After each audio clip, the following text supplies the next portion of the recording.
Hello everyone, I'm going to do a video today. I'm in a series on these 6 things the Lord hates. We've done a proud look, a lying tongue. Today we're going to do hands that shed innocent blood. I'm going to read Genesis 4, 1 through 11 in the King James Version of the Bible, and it says, And Adam knew Eve his wife, and she conceived and bare Cain, and said, I have gotten a man from the Lord. And she again bare his brother Abel, and Abel was a keeper of the sheep, but Cain was a tiller of the ground. And in process of time it came to pass that Cain brought of the fruit of the ground an offering unto the Lord, and Abel he also brought of the firstlings of the flock and of the fat thereof, and the Lord had respect unto Abel and to his offering. You know, the Lord, we can offer things and he can have respect under our offering. And unto Cain and to his offering he had not respect. And Cain was very wroth, and his countenance fell. And the Lord said unto Cain, Why art thou wroth? And why is thy countenance fallen? If thou doest well, shalt thou not be accepted, and if thou doest not well, sin lieth at the door. And then to thee shall be his desire, and thou shalt have rule over him. And Cain talked with Abel his brother, and it came to pass when they were in the field, that Cain rose up against Abel his brother, and slew him.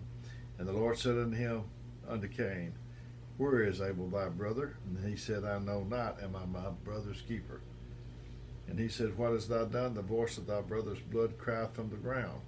And now art thou cursed from the earth, which hath opened her mouth to receive thy brother's blood from thy hand. Am I my brother's keeper? And we know the answer to that one. We are, and God's expecting us to help our brother and not to hurt him in any way. And you know, 1 Timothy 2:8 said, I will therefore that man pray everywhere, lifting up holy hands without wrath or doubting. I lift my hands up. My hand's not been on any man's back. I've not tried to harm anybody. You might not pull a trigger, you might not kill somebody physically. What about spiritually? What about character assassination?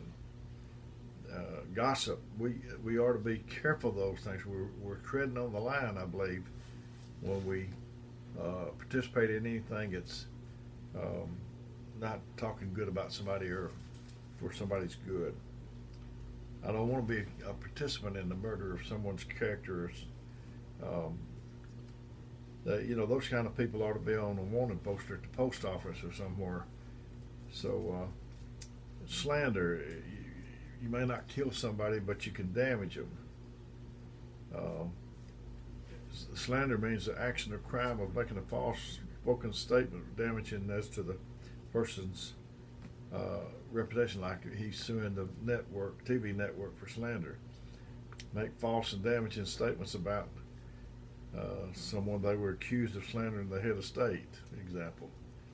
God knows that there are more ways to kill than with a knife or a gun, and there are more things to kill than just a body.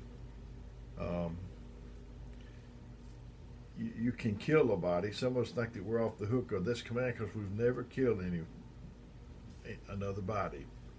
Killing another body is the most obvious application of this. But there are things that you can kill, and we may not come out so clean on some of these either. The spirit, we can kill somebody in the spirit, their influence, man, this is some serious things, and the killer influence or whatever, the reputation.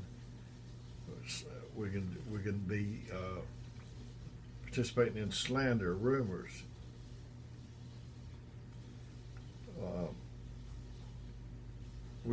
What are the weapons we use in the innocent blood?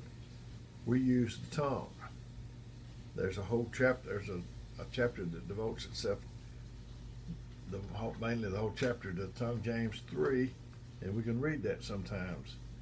I can either build you up, or I can tear you down. It's like the little boy he was watching a man with a wrecking ball. I heard Brother David Jones tell this story, and he looking up and he said, "Mister, does that take anything to tear that building down?" He said, "No." He said, "I can tear this building down in just a little while, in just a few days." That took years for this to build. It didn't take much to tear down, but it takes skill to build up. I can build you up, or I can be involved in trying to destroy you. I can either give life or take it away. I can put wind in your sails, or I can take your breath away. How are you using your tongue? Be careful of that thing. That's a deadly weapon. I'm telling you. Do you have a license to pack that thing?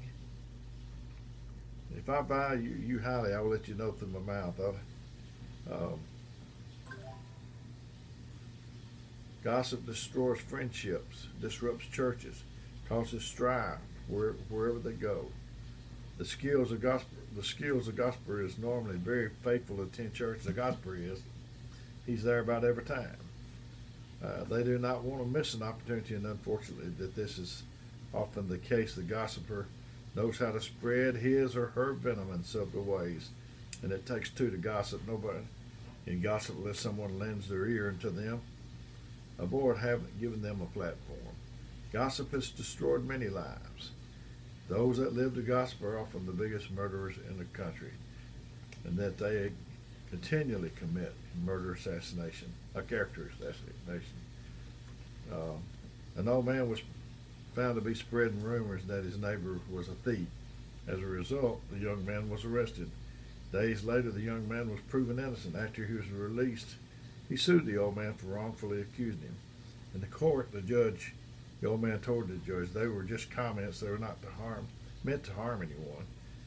The judge, before passing sentence on the case, told the old man, "Write all the things you said about him on a piece of paper, cut them up on the way home, throw the pieces of paper out. Tomorrow come back to hear the sentence." The next day the judge told the old man, "Before I hand down your sentence, you must go and gather up all the pieces of paper you threw out yesterday." You know, Socrates, they said he had a triple filter test for gossip.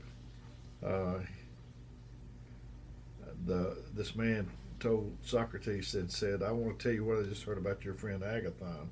"Hold on," Socrates said, "before you talk to me about Agathon, let's apply some filters on what you're about to say. The first filter is truth. Are you absolutely sure that what you're about to tell me is true?"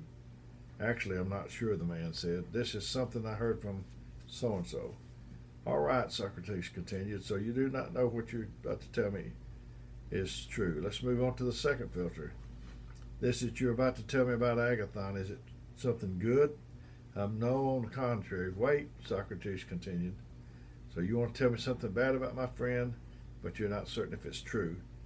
Still, there's one filter left. Let's see if your information can pass that one successfully." The third filter is usefulness. What you're going to tell me about my friend, is it useful? "No, not really." Well said, Socrates, "what you're going to tell me is neither useful, good, or true. Then why tell it to me?" When tempted to repeat some tidbit of information that could raise a negative eyebrow, remember to think, T-H-I-N-K. T, is it true? H, is it helpful? I, is it inspiring? N, is it necessary? K, is it kind? Ask the gossiper these 5 questions. What's your reason for telling me? Where did you get your information?